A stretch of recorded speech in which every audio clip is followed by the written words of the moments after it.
Welcome to Women's Sports Weekly, where women's sports happen every day, but we talk about it once a week. I'm Carolyn. And I'm Danielle. Women's Sports Weekly is a podcast where we discuss the latest news, explore interesting stories, and share our love for women's sports. Follow us on Instagram, YouTube, and TikTok at Women's Sports Weekly Pod. Follow us and rate us on Spotify and Apple Podcasts. Send us an email at womensportsweeklypod@gmail.com, and we may feature your email on the Les. Still love it. Still love it. Women's Sports Weekly t-shirts are here. Please complete the pre-order form by Friday, April 18th. There are purple tie-dye t-shirts, black, white, and gray options. You can head over to our Instagram at Women's Sports Weekly Pod and click on the link tree. You will complete the pre-order form and Venmo or PayPal me before we put in the order. We just want to know how many we have. And we will also include the pre-order form in our show notes so you can click in there. The t-shirts are $35 and $5 for shipping. If you live in Denver, you can coordinate pickup with us if you don't want to pay for shipping. However, we will not deliver. As I mentioned, the pre-order form closes on Friday, April 18th. I know a lot of you were waiting to put in your pre-order form because you thought you were going to win the Women's Sports Weekly March Madness bracket, because the winner of the bracket, and we'll announce the winner later in this episode, will receive a free Women's Sports Weekly t-shirt. But most of you, everyone except one, did not win. So go in and complete your pre-order form to get your Women's Sports Weekly t-shirt. Exciting. We also have Run Club this week. We will be back. Carolyn and I had missed last week because we were at the Final Four, but we'll be back at Run Club this week, which we're excited for. The secret word that you can use this week in order to get 50% off your first draft is Huskies. Yes. Thursday nights at 6 o'clock, we begin at the 99ers. All right, let's do a quick highlight reel because we have so much to talk about. But before we get into the Final Four, we need to talk about the transfer portal. It is absolutely insane. It almost feels like every single player is in the transfer portal right now. Well, almost every single player on Notre Dame is in the transfer portal, so I understand why you say that. Notre Dame guard Olivia Miles is not going to the WNBA draft and entered the transfer portal for her 5th year. She joins a long list of Notre Dame players and other players across the nation. Some other major highlights: Tania Latson from Florida State University entered into the transfer portal. Kiyomi McMiller from Rutgers, which we could kind of see that happening with what happened earlier this season. Samaya Smith from LSU. And then Kaylee Heckel and Avery Howell, both from USC, enter the transfer portal. It's a crazy time with the transfer portal. This happened last year. We'll see where everyone lands. We had an opportunity to get to hear Gino Auriemma speak in a pregame press conference, and he was talking about the transfer portal and how for so long there was this really difficult relationship between players and coaches because the coaches had all the power. And now with an open transfer portal and NIL deals, the power has totally shifted towards the players. But he also did mention that there's more friction between players on the same team. And that really got me thinking. And I was like, yeah, I think he's right. There obviously is more friction between players on teams because there's money involved now and so many different things. So I ultimately think NIL is a great thing. And I think the transfer portal is an opportunity for people to land in a place that fits them best. And so I'm pretty supportive of that as well. However, I do think, and maybe we could talk about this on a different episode when we don't have a whole bunch of Final Four to talk about, I do think there needs to be some more regulations and rules just to make sure that it doesn't get out of control, both NIL and the transfer portal. It's going to be interesting what continues to happen. I'm curious if they'll make changes in years to come, but right now it feels like a free-for-all. Okay, let's get into the Les this week, the listener experience zone. Just a reminder, you don't need to be a Les in order to send us an email. We don't check, but that's what it's called, the listener experience zone. So let's get into it. Hey, Carolyn and Danielle, my name is Tori, and I have been completely obsessed with your podcast ever since I discovered it in the midst of March Madness last year. I love being able to hear different perspectives on all things women's sports. Your podcast has given me people that share my interests and who I can't directly talk to, but you two always make me feel like part of the conversation every episode. I wanted to share my life-size March Madness bracket that I made for this year's tournament.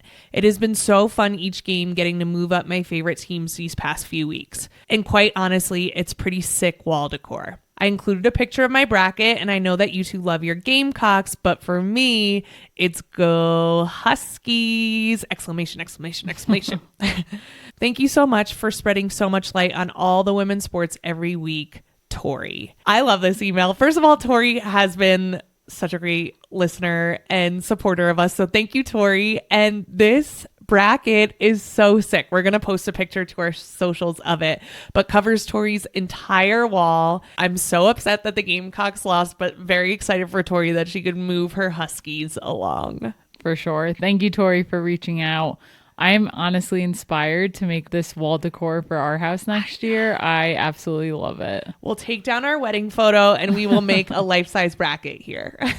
Okay, let's get into what we're talking about this week, which is the Final Four. We were in Tampa and we want to give you all a rundown of our day by day because a lot of things happened and it's going to be an interesting one. Great weekend. Had some bumps in the road. We'll get into it. Every Final Four is exciting, so I'm really happy we got to go and we get to share it with you all. So on Wednesday night, this past week, we got into Tampa pretty late and we were team no sleep as usual because we needed to get up early because we had a breakfast with ESPN starting Thursday morning. Which I was really excited heading into this breakfast because just the opportunity to meet so many ESPN broadcasters. Yeah, we met Andrea Carter, Ryan Ruocco, Chiney Ogwumike, Carolyn Peck, Elle Duncan was there, Rebecca Lobo was there, Holly Rowe was there. It was very, very cool. We did get to spend a little extra time talking to both Andrea Carter and Ryan Ruocco, who were both amazing. And you have a special connection to Andrea Carter. She is someone on your list of people that you just love. She's on the list of people that I may lose Danielle to. No. We didn't tell her that. I do love Andrea Carter, and you and I have had many conversations about that. I just think she's awesome. I personally just love the big three in general, like Chiney, Elle Duncan, and Andrea is one of my favorites. So Danielle just really can't say that she thinks someone's hot because she doesn't want to be unprofessional, which I understand, but let your freak flag fly, be a little perv on here sometimes. You just can't let it go. No, but the coolest thing about meeting Andrea is every time we meet people who we've been watching Andrea on ESPN for how many years now, and you meet them and you don't know what to expect, and she was so kind. So kind. Like, we went up to her, introduced ourselves. You said, "Hey, I'm Carolyn. This is my wife, Danielle. We have a podcast." What does she do? She takes out her phone. She says, "I love podcasts. What's it called?" And she says, "Hold on a minute." We tell her what it's called. And she literally starts following us on Spotify. I don't know if she'll ever listen. Hope she does. But the fact that she took the time to show interest and do that. And then we just had a very chill, normal conversation with her and just got to know her a little bit. She was asking us questions. And I just think it's her humility in that situation just made me like her even more. Definitely.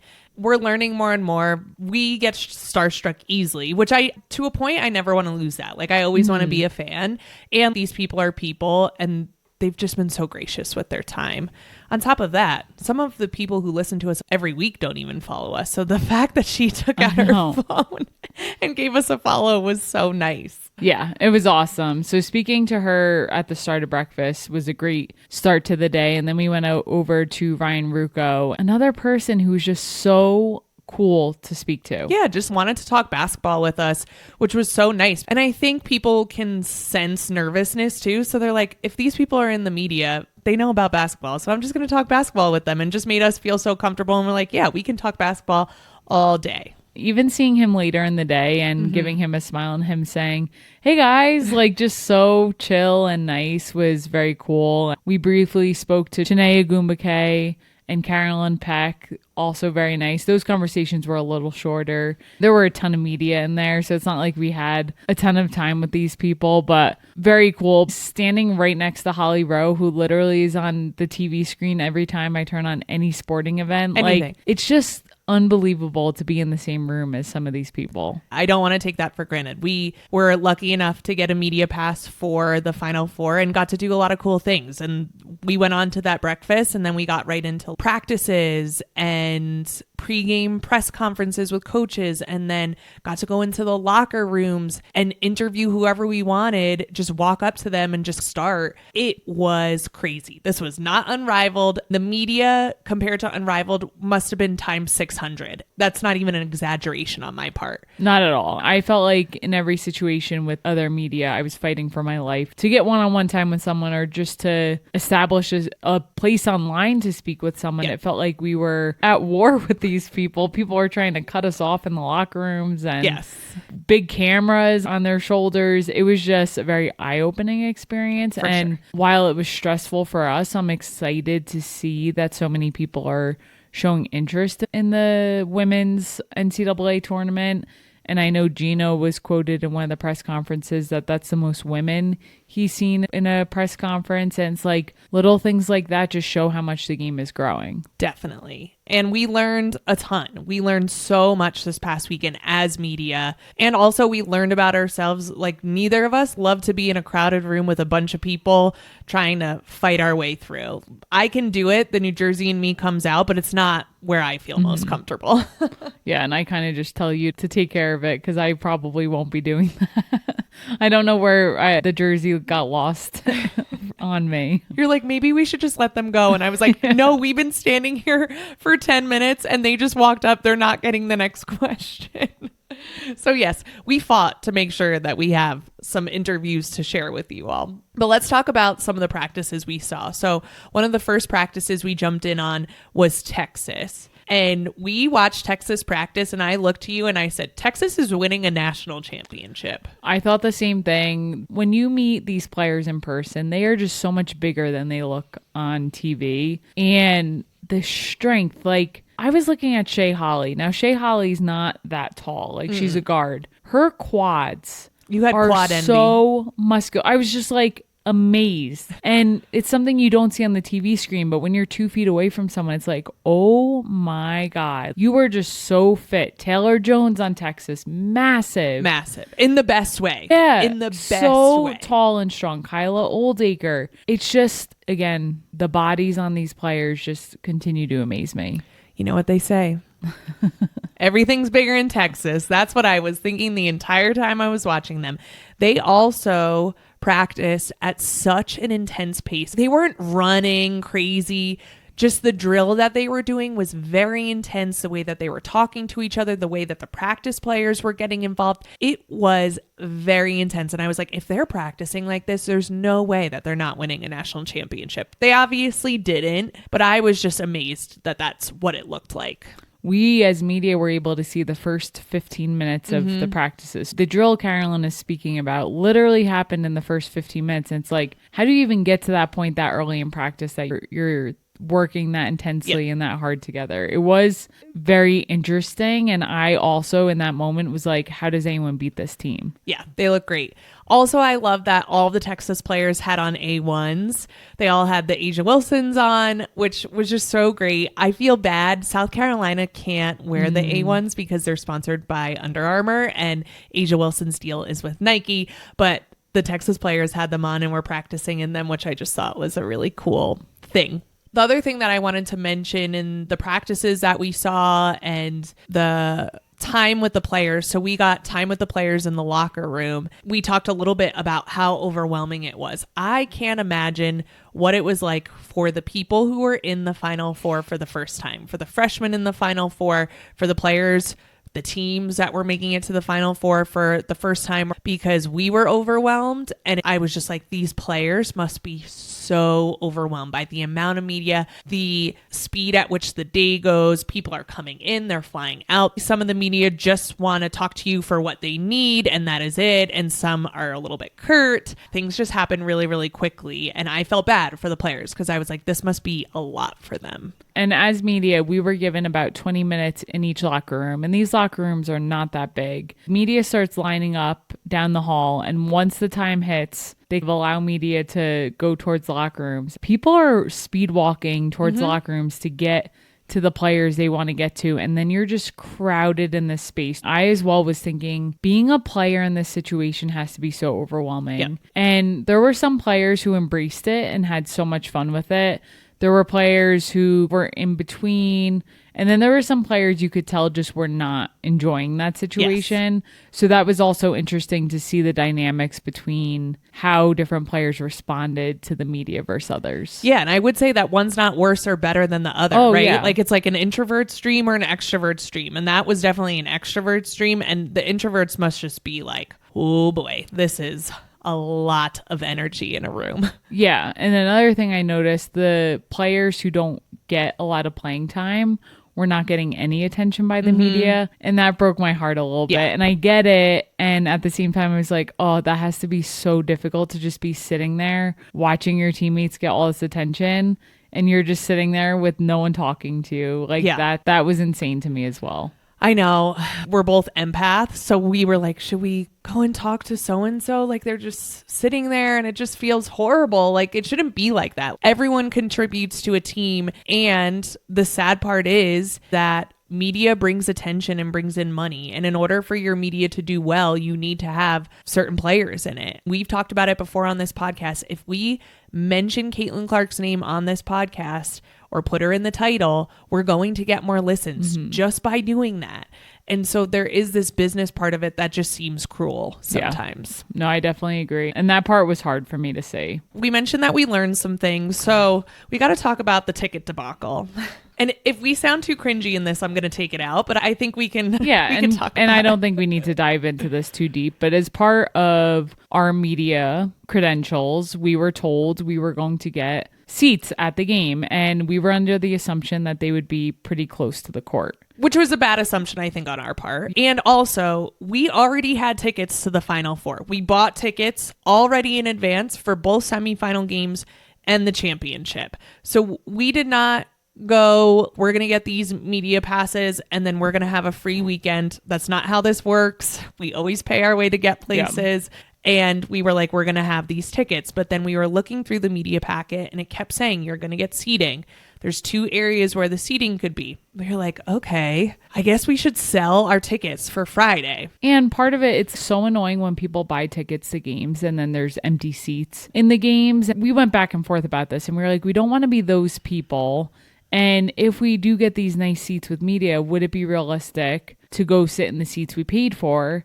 And the other thing was, we were like, we want to come back as media. If we're not in those seats, is that going to give us a bad name? And the reason we really struggled with this is because my family was up in the same seats and then our friends were up there. The second we realized we were getting media credentials, we went back and forth about this and made a decision a few days before the game that we were going to sell the tickets. So we sold only our Friday tickets. Luckily, we did not sell the championship tickets. And then the night before the semifinal game, I got an email and it said, here is your seating. And not everyone got seating because we have more media than we do seats. And I was like, oh, fuck.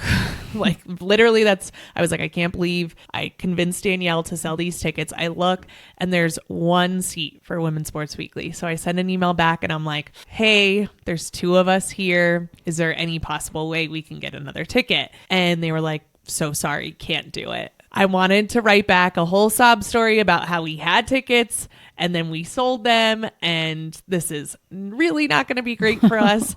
But I just said, I understand. Yeah. Thanks for letting me know. We're going to go and buy tickets because a lot of the content that we want to provide is the fan experience. And please tell me how one of us was going to sit in the seat and the other one was not. Like that just was not going to happen. We would be sitting on each other's laps. It just would not be possible. I just bought us some new tickets. They were super expensive. We got better seats. Couldn't sit next to our friends and family, which also really sucked. And we made it work. And luckily, you had a gut feeling and we did not sell our tickets for Sunday. So we were able to keep those. But that was the start of a series of unfortunate events for our weekend. And we'll get more into that. It was an unfortunate start. You mentioned you convinced me to sell tickets. It was both of our decision. We went back and forth. It was just unfortunate. It was stressful. It is what it is. We learn, right? Yes. Like it's just one of those things that we learn as we go, and that's what it is. There's nothing you can do about it. Yeah. And if you're thinking about buy a t-shirt, please buy a t-shirt. I'm just kidding. We wanted to go to the game, so that's what we're going to do. All right, let's get into these semifinal games. Let's start with Texas versus South Carolina. South Carolina beat Texas 74-57. South Carolina started off slow in this game. I was worried, and you could tell that Texas was amped for this game. Specifically, Madison Booker was very, very excited. From the start, you could tell she was fired up, and she started out on fire. But the bad thing about her being so amped up is she made some mistakes on defense and picked up 3 fouls in the first half for the first time in her career. And the third foul was a dumb foul. And she knew it. Everybody knew it. And I felt so sick for her in that moment because she is one of the best players in college basketball right now. And to see someone make a mistake like that in one of the biggest games of your career, it just, no matter what team you're rooting for, it's just hard to see. Yeah, it changed the trajectory of the game and just gave an opening for South Carolina to get moving. This is one of those situations, like I usually say, I hate when coaches take a player out when they have 2 fouls in the first half. And then I saw that happen. I was like, and that is why you do that. Yeah, because 3 fouls in the first half is rough. And it just took her out of the game. I literally thought she was going to go off for 50 points by the way she started. And unfortunately for her, that did not happen. Fortunately for South Carolina, they were able to take it and run with it. And I saw Mylasia Fulwiley got quoted. At halftime, she kept saying to her teammates, Madison Booker has 3 fouls. When you have 3 fouls, there's literally nothing you could think about except your fouls. You cannot think about the game. So we have to take that to our advantage. And I would say they did just that. They turned it on, and I thought South Carolina looked great in this game. They outscored the Longhorns 36-22 in the second half. And I just thought they were moving so well. I was like, this is the South Carolina that I want to see. Senior Tahina Paopao led the Gamecocks with 14 points, and freshman Joyce Edwards added 13 points and 11 rebounds. Joyce Edwards played great in this game, and I'm like, how are you a freshman? Just had an unbelievable game. I would say overall her freshman year was amazing. Seeing her play like this in a semifinals, I was just like, whoa, you are going to be some player moving through these next few years. And I was like, yes, we got people firing at the right time. We're looking good for the next game. We'll get into it, but that did not happen. Texas freshman Jordan Lee was the leading scorer of Texas with 16 points, and sophomore Madison Booker added 11 points. They were really able to shut her down, and mostly because she wasn't able to play. But South Carolina, like I said, just looked good, and I was like, okay, we've got this. But not a very close game between South Carolina and Texas. I thought this was going to be back and forth, and it just didn't work out that way. You mentioned Jordan Lee leading the way for Texas. During the game, you kept saying, how is this girl open still? Like, what are the Gamecocks doing? And I say this because I'm thinking this girl's only a freshman. She's going to be another player to look out for in years to come. Definitely. Every team has a plan. And sometimes the team's plan is we're not going to get beat by this person. If we get beat by this person, fine. But we're not going to get beat by Madison Booker. And that might have been South Carolina's game plan, and it ultimately worked out. Then the second semifinal game comes along. UCLA versus UConn. The number 1 versus the number 2 seed. UCLA being the number 1 seed. And I know that might be surprising because UConn beat the number 1 overall the entire tournament 85-51. It was a beatdown. This was the largest margin of victory in women's Final Four history. That's a shitty stat to be on the losing end of for UCLA. I mean, that just shows how much UConn dominated this game. They came into this tournament with a chip on their shoulder. They're coming in as a 2 seed. They're going to play the number 1 overall seed. They feel like they've been overlooked. Yeah, this whole season. And they proved everyone wrong in this tournament. Definitely. They were beating UCLA 42-22 at the half. The arena started to feel awkward because it was like, I can't believe that UCLA is down this much. They definitely did not look like a number 1 seed in this game. And it just goes to show how well UConn played against them. Unfortunately, they had the worst game of their entire season in the Final Four. It just sucks. Yeah, it happens. And one of the things with that, and we talked about this quite a bit over the weekend, is you can tell in these two games that South Carolina and UConn had been in the Final Four before. Yep. And yes, Texas has been in the past, but not within the past 4 years with these players. And this was UCLA's first time in program history. And just the experience does go a long way. It was amazing to us. Even in our interviews with players, the South Carolina and UConn players just seemed a little bit more at ease. And like what we were saying, it's hectic there from start to finish all day. Like not just playing a game. There are so many other things going on. It has to be a lot for a team. And to have that experience on what that looks like goes a long way. Yeah, definitely. UConn became the first women's team in tournament history to beat a number one seed by 30 or more points. Freshman Sarah Strong and AZ Fudd combined for 41 points in this game,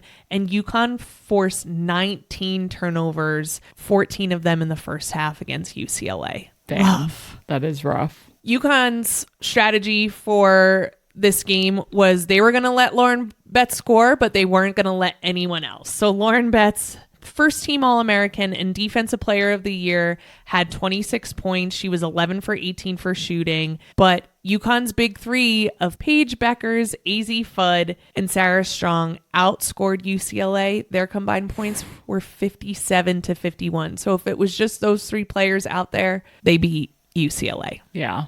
It's a tough day to be a Bruin. Sarah Strong led the way with 22 points. AZ Fudd added 19 points. Paige Beckers had 16 points. After the game, we just thought, I can't imagine being UCLA in that locker room. I don't want to use the word embarrassing because I'm not trying to shit on UCLA here, but I can imagine they were embarrassed with the way they played, considering this whole year they were the number one seed pretty much. And playing like a number one seed. And they just did not play that way in this game. Yeah. Do you want to give a big I told you so to people? Because you have been saying that UCLA is not as good. Or does that just feel like kicking someone when they're already down? It feels like kicking someone when they were down, but yeah, I'll just leave it at that. But she wants you to know she was right.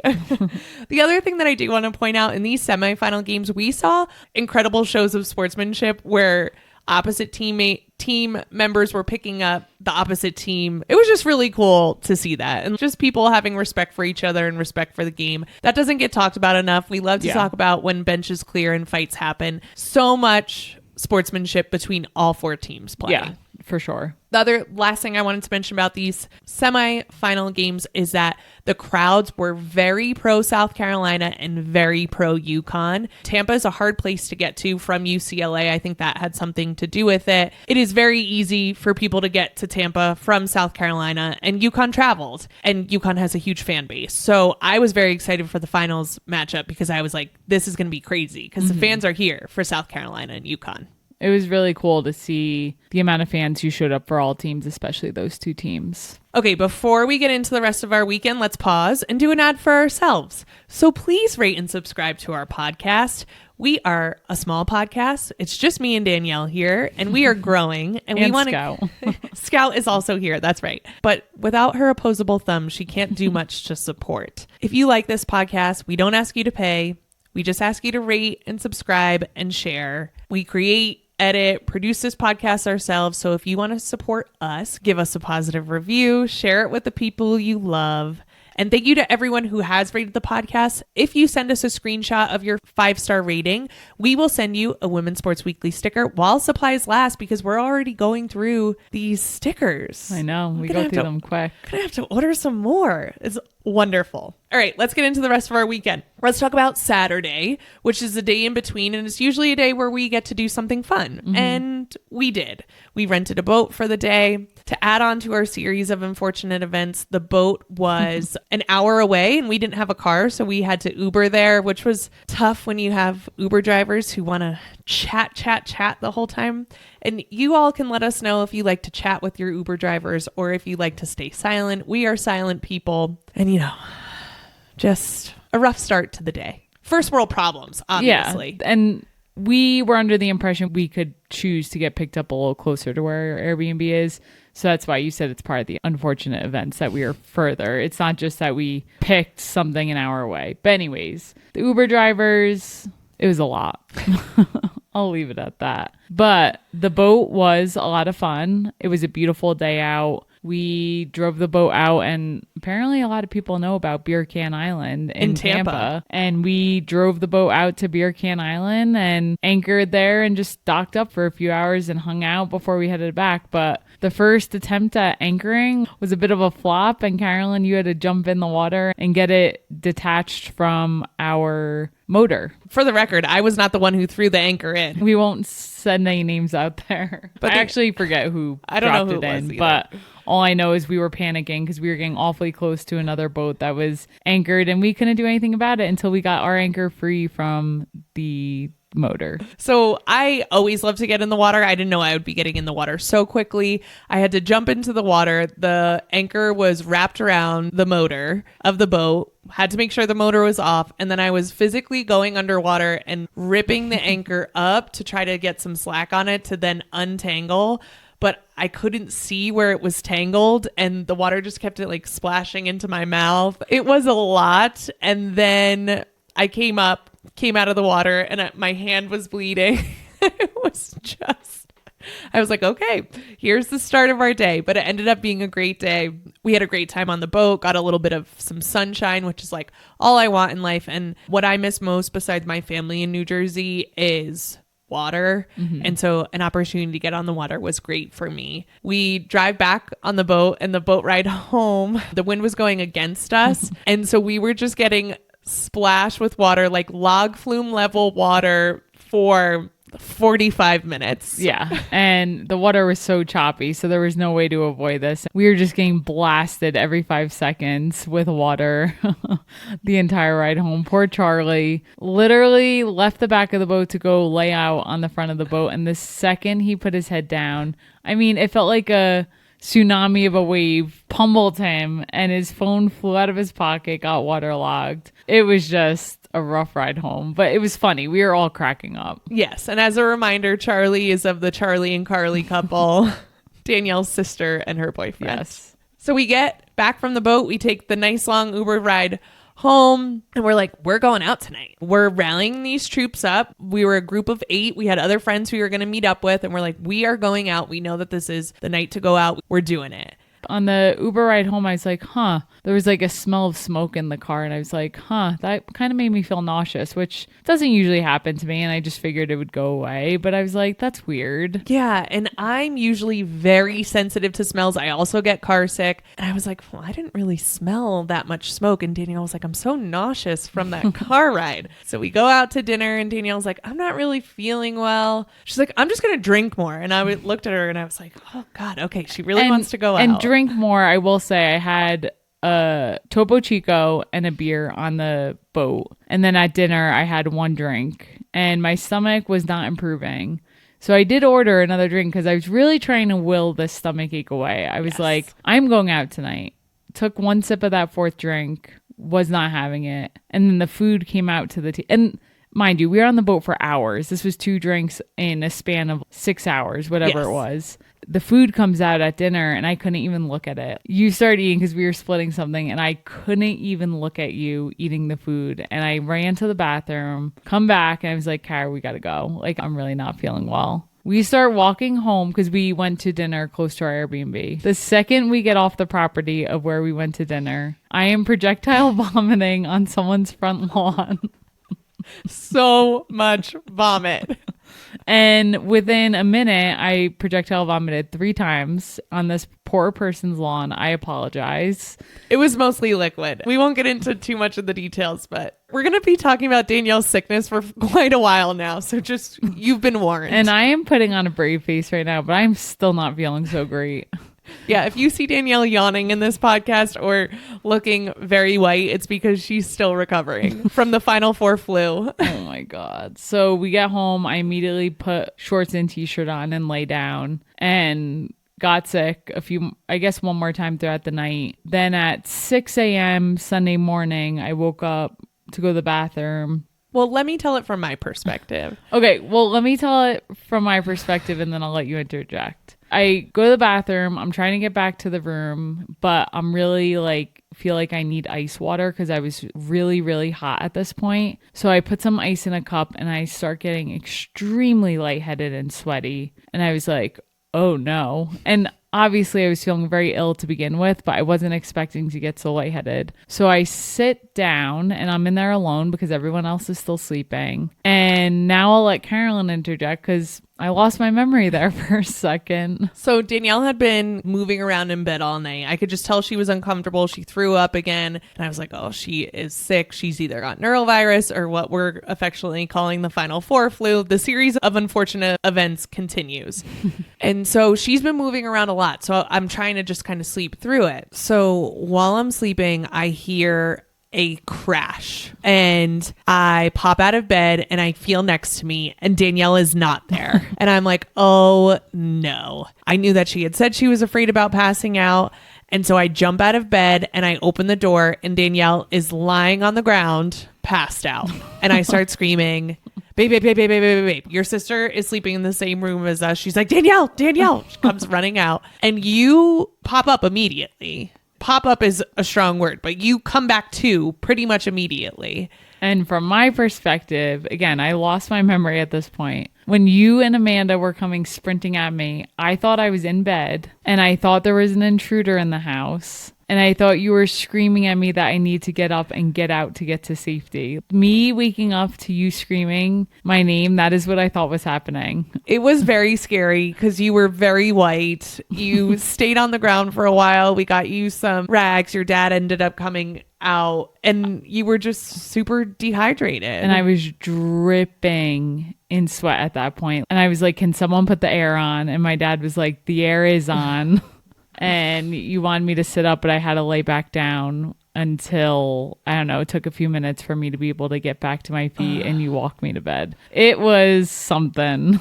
So back to bed you went. So that was 6 a.m. The game is not until 3 p.m. on Sunday. So I'm like, all right, things are not looking great right now. But around 10 a.m., you are like, I think I can eat. So we got you a smoothie. You wanted a smoothie and you sucked back that smoothie. And I was in bed like, still. We door dashed it. Yeah. Did not leave the bed. Was still in bed. But I was like, things are looking up. Yeah. So I was like, I'm going to give you till 12. Try to get some more rest and we'll see how you do. So you get some more rest. I go in at 12 and I'm like, okay, it's time to go in the shower. If we're going to make some moves to get to this game, you got to get moving. And it's not because I am militant and wanted Danielle to go. I wanted to go and you were trying to be helpful for me. So we get you up to go in the shower and you make your way to the shower. Not even. I went into the bathroom and was like, there's no way I can get into the shower right now. Like I started to feel not great again. Again, walking back to the bedroom, everything started to go white. Like white spots and just everything started to go white. And I said, Carolyn, I need to sit. Sat back down and there went my smoothie. I luckily got a bag in time and Danielle lost her breakfast. And it was at that point that I knew that Danielle was not going to the national championship game. And it was at that point that I also accepted that I could not even get out of bed. So how would I go to a game? And I was very, very sad by this. It was really sad in the house. Everyone knew how much you wanted to go to this game. We were all so excited because it was this is the matchup we wanted. Yes, and mostly UConn fans, but we were there, South Carolina fans. It was just going to be a fun day, and it just didn't happen. Yeah, there was no way in hell I could have moved, and if you know me, you know I would make every effort to be at that game. Yes. Even when I told Erica I was going to try to go, she's like, I told Tommy this morning, Danielle's going to try to go to that game. Erica's your best friend. Tommy is her husband. And they love you and are such big supporters, and they were so gracious because I know that they both wanted to root for UConn, but without you there, I was the lone South Carolina fan. And so during the game, they stayed very neutral, which I very much appreciated.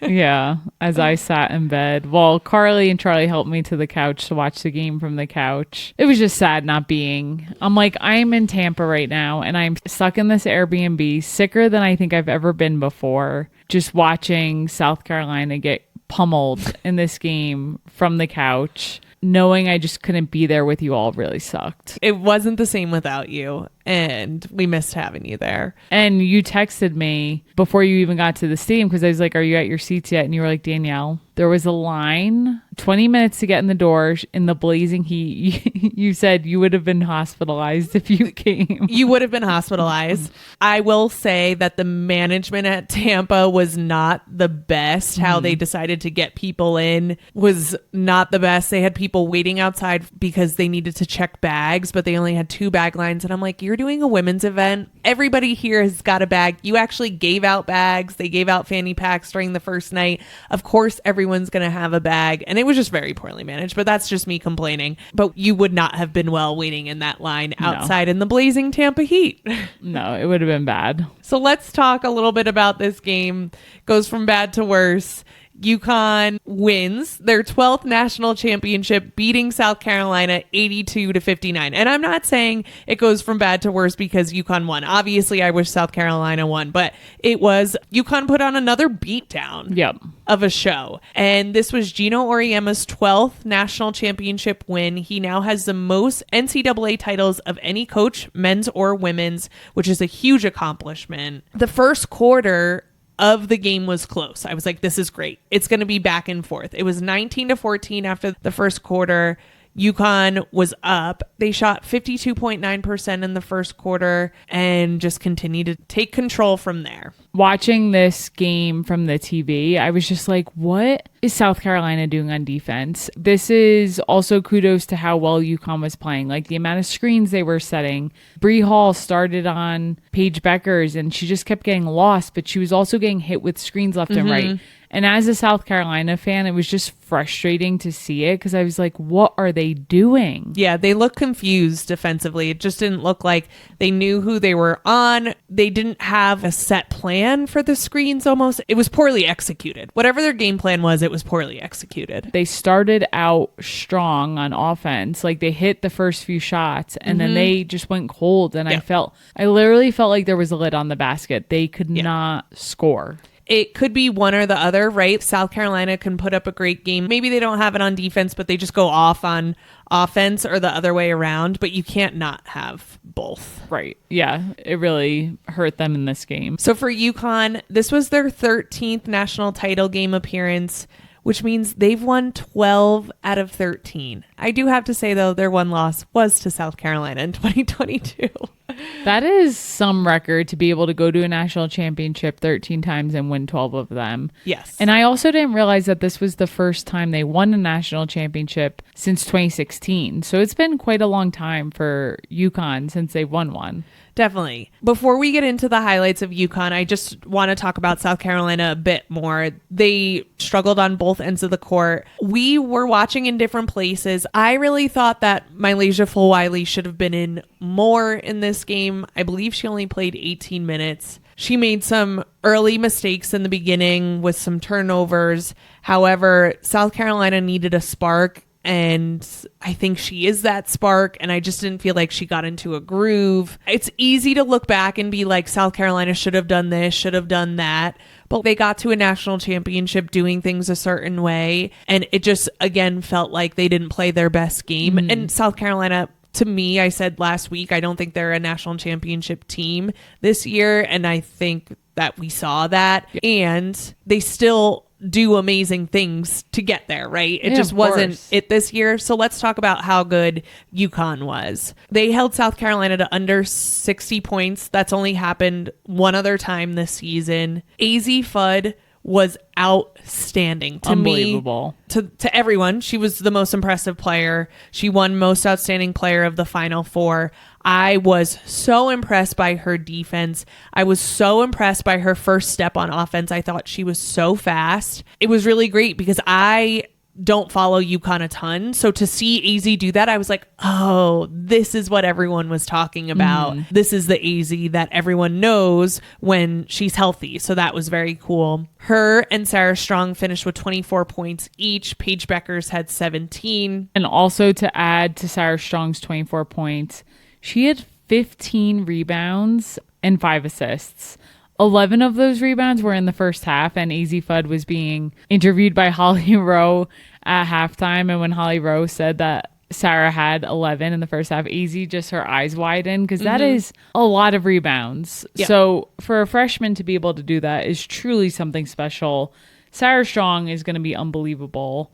She is unbelievable right now. Yes. I think she'll just continue to be unbelievable. She had set the record this year for most points by a freshman in a single NCAA tournament with 114 points. In doing so, she passed Tennessee's Tamika Catchings, who had 111 in 1998. And just a few fun facts to go along with that. That same year, Sarah Strong's mother, Allison Feaster, led Harvard as a number 16 seed, past number 1 Stanford in the NCAA tournament. I wonder if that's the first and last time that's ever happened. But very cool. And her mother played 10 seasons in the WNBA. Her mom is also now the head of player development for the Celtics. So she obviously has a strong resource at home in her mom, and it's just going to be really fun to see how Sarah Strong progresses in the years to come. Yeah, to be in the same sentence as Tamika Catchings is one amazing. And when we were talking to Ryan Rucco, he was like, I think if Sarah Strong went to the draft tomorrow, she would be in the running for a number 1 pick, like for the number 1 overall pick. Yep. He was like, obviously it's going to go to Paige, but if she went tomorrow, there'd be a strong argument for her to go number 1 overall. And I was like, can't argue that after what I just saw this past weekend. It was really, really amazing. And we have to talk about just Paige winning a national championship. So many ups and downs. And she pulls it off, which, you know, is only going to bolster her in the dumb conversations that people have about who the greatest of all time is and who's the best college basketball player and blah, blah, blah, blah, blah. Yeah. And as a South Carolina fan, I am still thrilled for Paige Beckers and that UConn team in general. Paige has dealt with injuries. AZ Fudd has dealt with injuries.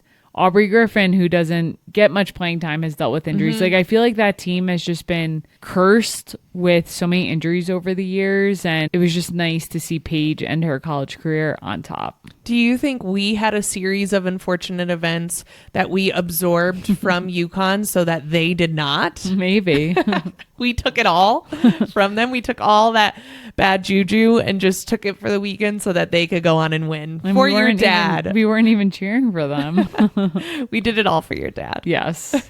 So with that, UConn is your 2025 NCAA national champions. Congratulations to them. We also have to give a big congratulations to the winner of our bracket, Karen Lovies, who wins a Women's Sports Weekly t-shirt. Yes. Congratulations, Karen. And then what were some of your takeaways overall from this weekend? One of the things we already said earlier is you can tell what teams have been there before. Experience matters so much. That was one of my biggest takeaways. The other thing, not having to do with the games, but more so just the Final Four in general, I felt like Tampa just felt a little different this year. I felt like Town wasn't built up as well as like previous years. Some of the gear, there wasn't a lot of the same gears we've had in previous years, like the different team gear, souvenir cups. So that was a little disappointing. And I thought Amalie Arena was beautiful and the surrounding areas, there were a lot of things going on, but I just felt like some of the stuff was lacking, which I'm not really sure why. What happened there? Yeah.